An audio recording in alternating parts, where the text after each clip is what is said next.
네, 귀한 찬양 받으신 하나님께 우리 다시 한번 큰 박수로 영광 올려드립시다. 기쁘게 받으신 줄 믿습니다. 이 시간 함께 말씀의 제목을 함께 해봅시다. 예수님과 함께라면, 예수님과 함께라면. 우리가 살아가는 이 세상이 참 생각보다 만만치 않습니다. 우리가 마음먹은 대로, 뜻한 대로 잘 되지 않는 경우도 많지요. 또한 이 세상은 저와 여러분이 혼자서 이 세상을 맞서 싸우며 그리고 해치고 살아가기에는 이 또한 녹록지 않습니다. 그래서 우리가 이 세상을 살아갈 때 서로 사랑하고 그리고 서로 마음이 맞는 그 누군가와 같이 살아간다라고 하면 참 힘이 되고 위로가 되지 않습니까? 먼저 있던 교회에서는 젊은 남자 성도님들을 중심으로 해서 한 달에 한 번 그 토요일에 등산을 한 적이 있습니다. 참 좋은 기억이 있는데, 그런데 여러분 그 산도 그냥 막 이렇게 가는 것보다도 그때 참여하시던 성도님 가운데 산을 많이 다닌 분이 계세요. 그리고 산에 대해서 많이 알고 있는 분이 계세요. 그래서 그분이 참 큰 힘이 됐어요. 그래서 그것을 이렇게 경험을 해보면서 무슨 일을 할 때 그 분야에 대해서 잘 알고 그리고 잘 하는 사람과 함께 하면 어렵고 힘든 일이라 할지라도 훨씬 수월하게 그리고 재미있게 할 수 있겠구나 하는 것을 다시 한번 느낀 적이 있습니다. 우리가 어두운 밤길을 걸어간다 할지라도 나를 능히 지켜주고 보호해 줄 만한 그런 사람과 함께 밤길을 가면 여러분 두렵거나 그리고 무서워하지 않지 않겠습니까? 저는 지난 5월에 있었던 우리 교회의 2017 소가족 봄 캠프를 겪으면서 사실은 처음에 굉장히 걱정을 많이 했습니다. 왜냐하면 이른바 이 전교인 수련회라고 하는 것은 해보고 경험해보지 않으면 알 수 없는 참 힘든 일들이 많아요. 신경 쓸 일도 많고 준비할 것도 많고 하여튼 우리가 예상하는 것보다 참 힘든 일이거든요. 그래서 걱정을 많이 했는데, 그런데 저는 이 행사를 하고 나서 우리 교회에 이렇게 재능이 많고 열정이 있고 헌신된 성도님들이 있는 줄 몰랐어요. 좋은 아이디어를 서로 내놓고 그리고 서로가 맡은 영역을 잘 감당하고 그리고 각각의 그 영역들을 전체적으로 잘 조화를 이루어 나아가는 그러한 모습들을 보면서 저 자신은 진짜 많은 감동을 받았습니다. 그리고 놀랬고 그리고 감사했습니다.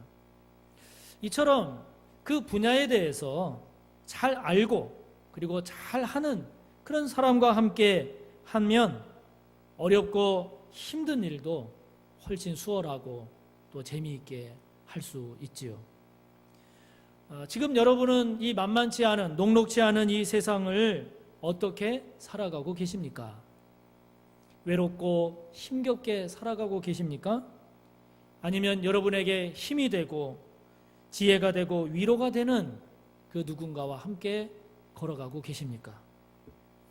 여러분의 배우자, 여러분의 가족, 성도, 그리고 직장 동료 등등 여러분 주변에 있는 사람들 한 사람 한 사람이 여러분들이 이 세상을 살아갈 때 서로 힘이 되고 위로가 되고 지혜가 되기를 바랍니다.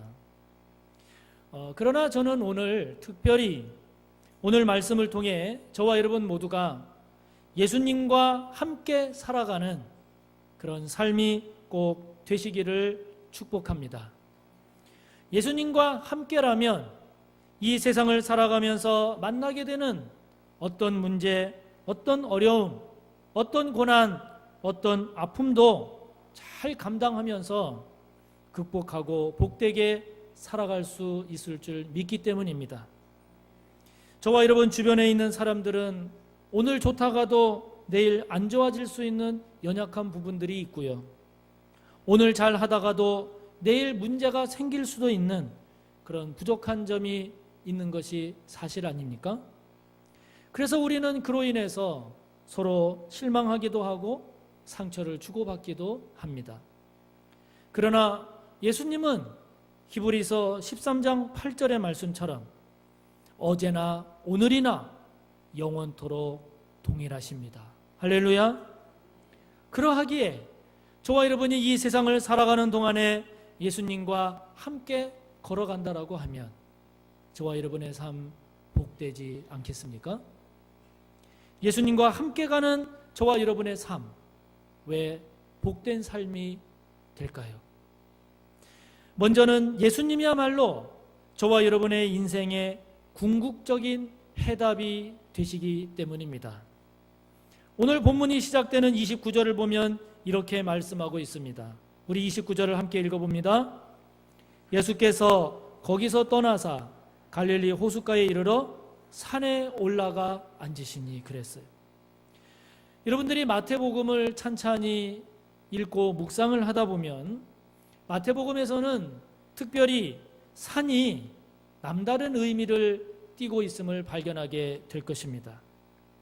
우리가 잘 아는 마태복음 5장을 보면 그 유명한 산상수훈의 말씀이 시작이 됩니다. 5장에서 시작된 말씀이 7장까지 전개되는데 5장 1절을 보면 이렇게 시작을 합니다. 예수께서 무리를 보시고 산에 올라가 앉으시니 제자들이 나온지라. 그러시면서 예수님의 팔복의 말씀이 시작이 됩니다. 산에서 말씀하세요. 이 같은 예수님의 모습이 오늘 본문에서 다시 보여지고 있습니다. 예수께서 거기서 떠나사 갈릴리 호숫가에 이르러 산에 올라가 거기 앉으시니. 여러분 마태복음 17장을 보면 예수님께서 영광스럽게 변화되십니다. 그 일이 어디에서 이루어집니까? 산에서 이루어집니다. 마태복음의 마지막인 마태복음 28장을 보면 예수님께서 승천하시기 전에 제자들에게 마지막 명령이자 가장 중요한 최고의 명령, 곧 지상명령을 제자들에게 주시는데 28장 16절을 보면 그곳이 어디냐? 산이에요. 산. 이처럼 마태복음에서는 이 산이 특별한 의미를 지니고 있음을 알 수 있습니다. 그런데 구약 성경을 보면 산은 하나님이 가까이 계시는 장소로, 그리고 하나님의 계시가 있는 장소로 나타나고 있습니다. 이러한 산의 의미를 알고 있는 당시 유대인들에게 산에 올라가 앉으셔서 말씀하시는 그 예수님에게 사람들이 모이는 이 장면은 이사야 2장이나 미가서 4장에서 이사야 선지자 그리고 미가 선지자가 예언한 것처럼 세상 모든 민족들이, 모든 사람들이 여호와 하나님의 산으로 모이는 그곳에서 복음을 선포하시는 하나님 곧 예수님의 모습을 나타내고 있습니다. 즉 이 세상 모든 사람들, 인류가 찾아가야 할 가장 궁극적인 존재, 그분이 누구인가? 하나님 곧 예수님임을 말씀하고 있습니다. 여러분은 인생의 문제를 만났을 때 누구를 찾아가시나요? 인생의 어려움을 만났을 때 어디로 가시나요? 여러분의 인생의 깊은 고민, 깊은 문제를 털어놓고 위로와 지혜와 용기와 소망을 얻을 수 있는 그 누군가가 여러분에게는 있습니까? 제가 잘 아는 목사님, 지금은 이제 그분이 은퇴를 하셨습니다. 가끔 전화를 하세요. 제가 이제 담임 목회 처음 이렇게 시작하니까 목회 잘 하고 있냐 전화를 하십니다. 목회를 하다가 힘들면 오라고 그러세요. 그 목사님이 한 2번 그 목사님을 찾아가서 식사 같이 하고 말씀을 들었어요. 그 목사님의 말씀을 하나하나 듣다 보면 그게 그런 거구나. 그렇게 해야 되겠구나 하는 것들을 발견하게 됩니다. 제가 잘 아는 장로님 계십니다. 그분도 지금 이제 은퇴를 하셨는데 편하게 편한 마음 먹고 들리라고 하세요. 와서 그냥 같이 식사하면서 이런저런 얘기를 목사님 하세요. 그러시거든요. 근데 그 장로님이 그렇게 말씀하시는 중요한 이유 가운데 하나가 뭐냐면 목회자가 아닌 평신도 입장에서 보는 삶이나 신앙생활에 대해서 장로님이니까 그런 쪽의 얘기를 잘 해주시는데 그것이 목사님 목회할 때 많이 도움이 될 겁니다. 그러시거든요. 그래서 가서 이제 그 장로님 얘기를 듣다 보면 그게 그런 거구나. 그렇게 해야 되겠구나 하는 것들을 발견하게 됩니다. 제 주변에 좋은 이런 목사님, 좋은 장로님 알게 해주신 하나님의 은혜가 참 감사하지요. 그럼에도 불구하고 저의 최고의 마지막에 궁극적인 목회의 스승이 누구냐? 예수님입니다. 저의 목회의, 저의 인생의 최고의 마지막 궁극적 저의 삶의 메시아가 누구냐? 예수님입니다. 왜냐하면 그 목사님이나 그 장로님은 저의 좋은 도움이요, 또 어떤 경우에는 스승이 되실 수는 있지만 그러나 저의 궁극적 인생의 스승까지는 되지 못하십니다. 그분들을 통해서도 어떻게 할 수 없는 경우가 많이 생기고요. 그분들을 통해서도 해결할 수 없는 그런 문제들이 생깁니다. 그러면 저는 결국은 주님께로 가게 됩니다. 결국은 예수님께 갑니다. 가서 주님 어떻게 해야 됩니까? 예수님 어떻게 해야 되겠습니까? 주님이라면 어떻게 하시렵니까? 주님이라면 저에게 뭐라고 말씀하시렵니까? 결국은 주님에게 가서 거기서 해답을 찾고 거기에서 지혜를 얻고 거기에서 힘을 얻게 됩니다. 왜냐하면 십자가를 통해서 저에게 구원의 길을 열어주시고 부활을 통해 저에게 영원한 소망, 영원한 승리, 그것이 되어주신 예수님이야말로 제 인생의 전체를 최종적으로 맡길 만한 그런 나의 구세주, 나의 메시아가 되시기 때문입니다. 그 예수님으로부터 받는 지혜, 그 대책이 결국은 시간 지나 보면 그것이 최선의 길이고 그것이 복된 것이었음을 믿기에 그렇게 합니다. 사랑하는 성도 여러분, 예수님이야말로 저와 여러분 인생의 궁극적 해답이 되심을 믿으십니까? 저와 여러분의 인생의 모든 문제는 예수님 안에서 해결받을 수 있음을 믿으십니까? 예수님과 함께라면, 예수님과 함께 가는 저와 여러분의 인생, 그래서 복되고 복될 줄 믿는 것입니다. 예수님과 함께라면 저와 여러분의 인생이 왜 복될까요? 두 번째로는 예수님은 저와 여러분을 고쳐주시는 분이기 때문입니다. 할렐루야! 한번 따라 해보실까요? 고쳐주시는 예수님, 고치시는 예수님. 그렇습니다. 오늘 본문 30절과 31절을 보면 큰 무리, 즉 많고 다양한 그 사람들이 예수님께로 왔습니다. 30절을 보면 이렇습니다. 큰 무리가 다리 저는 사람과 장애인과 맹인과 말 못하는 사람과 기타 여럿을 데리고 와서 예수의 발 앞에 앉힘에 고쳐주신, 예수님이 고쳐주세요. 예수님이 고치십니다. 말 못하는 사람이 말하고 장애인이 온전하게 되고 다리 저는 사람이 걸으며 맹인이 보게 되었어요. 무리가 그 모습을 보고 놀랍게 여겨서 이스라엘의 하나님께 영광을 돌렸습니다. 할렐루야. 여러분, 예수님께 와서 고침받은 사람들을 보면 다리 저는 사람들이에요. 장애인들이에요. 앞을 못 보는 맹인들이고 말 못하는 벙어리들입니다. 여러분, 이런 분들이 예수님께 와서 고침을 받았습니다. 그야말로 기적입니다. 그래서 사람들은 놀랐습니다. 그로 인해서 하나님께 영광을 돌렸습니다. 야, 정말 하나님이 살아계시는구나. 하나님이 치유하셨구나. 하나님께 영광을 돌렸습니다. 예나 지금이나 다리 저는 자가 온전하게 되는 것, 장애가 치유되는 것, 못 보는 사람이 보게 되는 것, 말 못하는 사람이 말하게 되는 것. 여러분, 이것은 예나 지금이나 사람의 지식과 능력으로는 해결할 수 없는 그런 일들 아닙니까? 그러므로 예수님께서 이런 것들을 치유하셨다라고 하는 것은 무엇을 의미하겠습니까? 그것은 바로 인간의 지식과 능력으로는 고칠 수 없는, 해결할 수 없는 병, 그런 문제까지도 예수님은 고치신다는 것 아니겠습니까? 예수님은 그런 문제를 해결하시는 분, 그런 분이시라는 것을 여러분 말씀하는 것 아니겠습니까? 예수님에게는 그럴 만한 능력과 지혜와 권능이 있음을 우리에게 말씀하십니다. 우리 교회도 보면 예수님께서, 하나님께서 치유하셨다라고 하는 그런 간증의 주인공들이 우리 교회도 많이 있지 않습니까? 한 3, 4년 된 것 같습니다. 제가 이게 성대가 강한 편이 아니에요.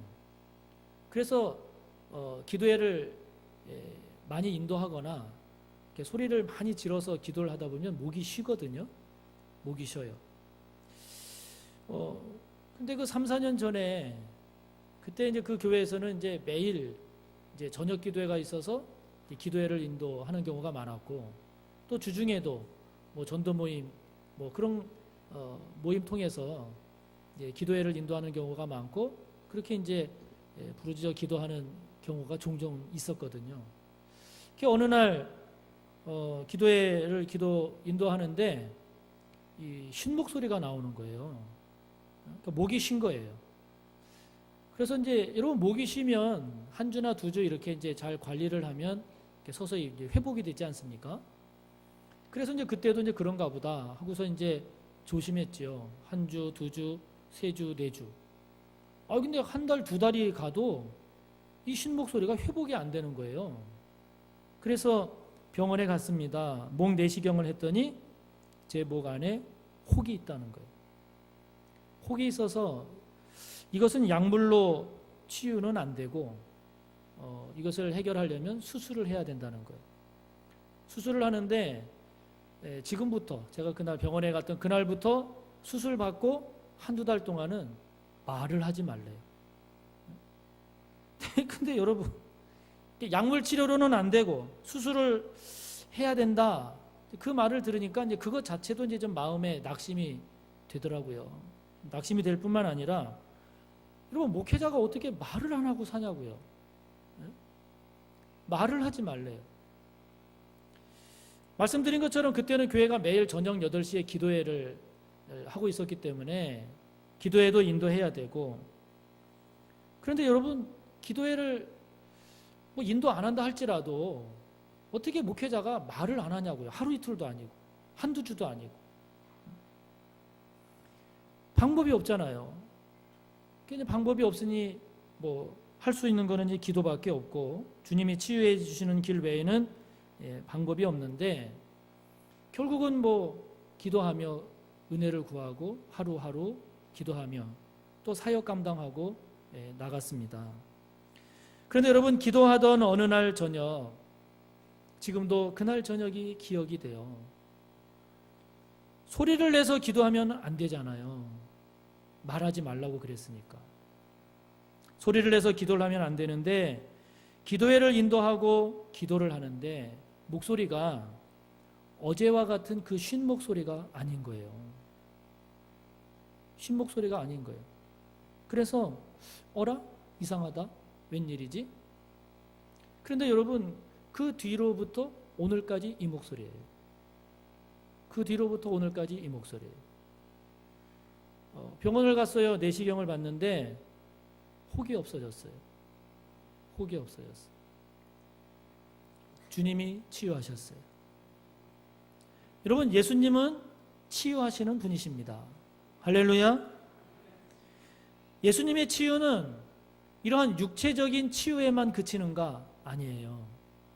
예수님의 치유는 정신적이고 영적인 문제로 고통스러워하고 힘들어하는 그 영혼도 예수님은 치유하십니다.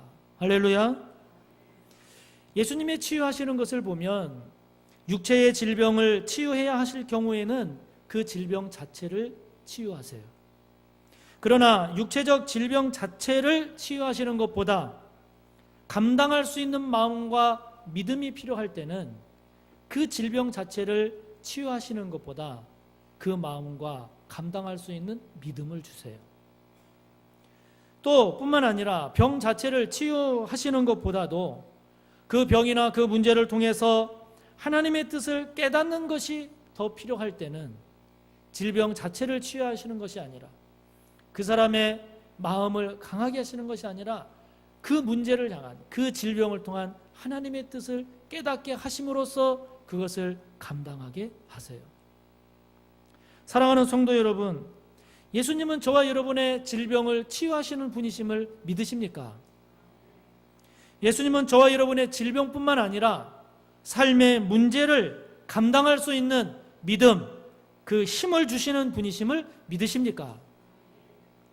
예수님은 저와 여러분의 질병, 삶의 문제를 통해서 하나님의 뜻을 깨닫게 하심으로써, 즉 하나님의 말씀으로 저와 여러분의 삶을 해석하게 하심으로써 저와 여러분의 삶을 승리로 인도하시는 분이심을 믿으십니까? 치유하시는 예수님, 고치시는 예수님, 감당케 하시고 승리케 하시는 그 예수님과 함께 인생을 걸어간다라고 하면 저와 여러분의 인생 복되지 않겠습니까? 예수님과 함께라면 저와 여러분의 인생이 왜 복된가? 세 번째는 예수님은 저와 여러분을 먹이시는 분이시기 때문입니다. 할렐루야. 따라해 보실까요? 먹이시는 예수님, 먹이시는 예수님. 오늘 본문 32절부터 39절에 보면 그 내용이 나옵니다. 떡 7개와 두어 마리의 생선으로 큰 무리들을 먹이셨는데 그 먹이신 게 깨작깨작 먹이신 게 아니고 배불리 먹이셨다고 그랬어요. 배불리 먹이셨을 뿐만 아니라 7 광주리에 가득하도록 남았다고 그랬어요. 떡 7개, 생선 두어 마리로 여자와 어린이 제외하고 4,000명이나 되는 그 많은 사람들을 먹이셨답니다. 사랑하는 성도 여러분, 예수님은 이처럼 저와 여러분을 먹이세요. 먹이시는데 배부르게 먹이세요. 넘치게 먹이세요. 풍성하게 먹이십니다. 마태복음 14장을 보면 예수님께서 떡 5개와 물고기 2마리, 즉 오병이어로 5,000명을 먹이시고 12광줄이 남긴 그 일이 마태복음 14장에 나옵니다. 그래서 어떤 분들은 이 본문의 말씀, 오늘 본문의 말씀이 그 오병이어의 이야기를 좀 이렇게 수정해서 다시 이야기한 것 아닌가 하는 이야기도 합니다. 그러나 오늘 말씀은 그것과는 또 다른 사건이고, 이것을 여기에 말씀하고 있는 것은 이러한 일들이 예수님 안에서는 얼마든지 새롭게 반복해서 일어날 수 있음을 말씀하고 있는 것입니다. 특별히 초기 기독교 지도자들인 교회 교부들은 이 오늘의 본문을 해석하기를 앞선 오병이어의 이야기에서의 그 오병, 이것은 모세 오경을 의미하고 12광줄이 남은 그 12는 이스라엘의 12지파를 의미하기 때문에 이 오병이어의 기적은 유대인들을 위한 사건으로 많이 해석을 했습니다. 오늘 본문에 나오는 이 본문은 떡 7개라고 그러잖아요. 7개. 또 광주리에 남은 게 몇 광주리예요? 7광주리. 여러분, 성경에서 7은 완전수예요. 그러니까 이 본문의 말씀은 유대인들만을 위한 말씀이 아니라 전체를 위한, 전 인류를 위한, 이방인들까지 포함한 말씀으로 많이 해석을 했어요. 먹인 사람도 5,000명이 아닌 4,000명. 이 4라고 하는 것이 동서남북 전체를 향한 주님의 역사였음을 행한 것으로 그렇게 많이 해석을 했습니다. 여러분, 예수님께서 이렇게 먹이시는 예수님이라고 하면 어찌 여러분 이것이 물질적인 떡만 이렇게 먹이시는 예수님이겠어요? 정신적인 것도 영적인 양식도 저와 여러분 우리 모두에게, 우리 모든 인류에게 배불리 먹이시고 차고 넘치도록 그렇게 베푸시는 주님이심을 여러분 믿으시기 바랍니다. 요한복음 14장 2절을 보면 예수님은 아버지 집에, 즉 하나님 나라에는 거할 곳이 많다라고 하셨습니다. 그래서 여러분 하나님 나라는 좁고 부족한 곳이 아니라 넉넉한 곳, 풍성한 곳입니다.